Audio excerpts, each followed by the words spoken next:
আসসালামু আলাইকুম, কেমন আছেন সবাই? আশা করি সবাই ভালো আছেন। সুন্দর রাউন্ড প্লাজোটা তৈরি করতে পারবো খুব সহজে অল্প সময়ে। তাই ভিডিওটি না টেনে সম্পূর্ণ দেখার অনুরোধ রইল। তো এখানে আমি ৫ বছর বয়সী বাচ্চাদের জন্য একটি সুন্দর রাউন্ড প্লাজোটা তৈরি করেছি। আর এই প্লাজো তৈরি করতে টোটাল ১.৫ গজ কাপড় নিয়েছি। এটাকে ডাবল করে ভাঁজ আছে, টোটাল ২৫ ইঞ্চি লম্বা আছে। তো এই ২৫ ইঞ্চি লম্বা দিক থেকে আমরা চওড়া রাখবো, আর যে বহরটা সেই বহরটা রাখবো লম্বার দিকে। তো এখানে টোটাল আমার ৪ ভাঁজে এসেছে ১২ ইঞ্চি। এখান থেকে লম্বা নেব ২৫ ইঞ্চি এবং হাই নেব ৯ ইঞ্চি। হিপের ৩ ভাগের ১ ভাগ যোগ ১ ইঞ্চি এর সাথে এক্সট্রা যোগ করতে হবে। অংশের চওড়াটা ১.৫ ইঞ্চিতে মার্ক করে রাউন্ড করে নেব। আর উপরে রাবার ঘরের জন্য আলাদা পট্টি ব্যবহার করব।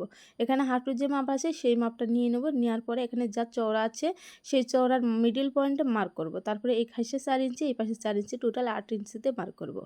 তারপরে যে আমাদের হায়ের অংশ, এই হায়ের অংশ থেকে পুরা ঘেরটা নিয়ে নেব। আর হায়ের অংশের যে মাপটা এই মাপ অনুসারে এই দিক থেকে রাউন্ড করে নেব। তোমরা ভিডিও দেখে অবশ্যই বুঝতে পারছো। তারপর নিচের দিক থেকে হালকা রাউন্ড করে কাটিং করে নেব। ভিডিওর কোনো জায়গায় কোনো কিছু বুঝতে অসুবিধা হলে তোমরা কমেন্ট করবে। এই সাইডে যে বন্ধটা আছে এই বন্ধটা খুলে দিতে হবে। টোটাল ৪টা পার্ট হবে। নিচের বেঁচে যাওয়া কাপড় থেকে আমাদের রাবার ঘরের পটির কাপড়টা কাটিং করতে নিতে হবে। তো রাবার যদি ১.৫ ইঞ্চি চওড়া, তাই এখানে ১.৫ ইঞ্চি ১.৫ ইঞ্চি ৩ ইঞ্চি চওড়া নিয়ে নেব। তো তোমাদের রাবার অনুযায়ী এই চওড়াটা নিতে হবে, রাবারের ডাবল। তো এখন সেলাই করে নিতে হবে। সেলাই করার জন্য আমি চলে আসলাম। তো এটা হচ্ছে টোটাল ৪টা পার্ট। এখান থেকে ২টা পার্ট সরিয়ে রাখবো। হায়ের যে অংশটা, এই হায়ের অংশটা ২টা পার্ট করে দুইটাই সেলাই করে নেব।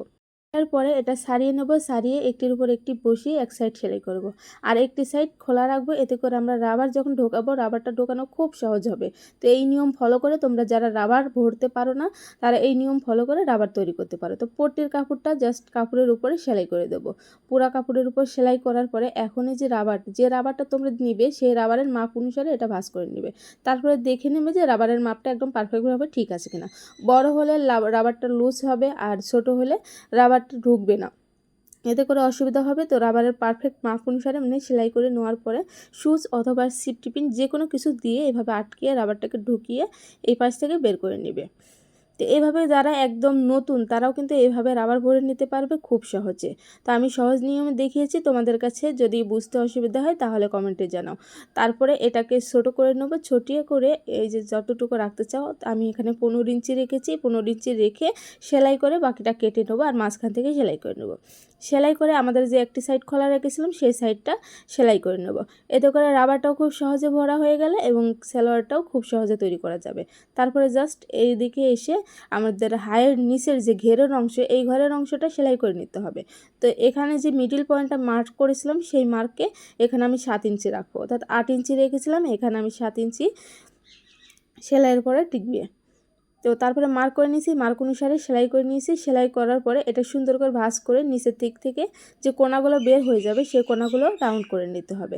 তারপর নিচের ঘেরটা চিকন করে একটি ভাঙে দিয়ে তার উপর আরেকটি ভাঙে দিয়ে পুরো ঘেরটা সেলাই করে নিতে হবে। তো আমি পুরো ঘেরটা সেলাই করে নিয়েছি। এই হলো আমাদের ব্লাউজের ফাইনাল লুক। কেমন হয়েছে অবশ্যই কমেন্টে জানাবে।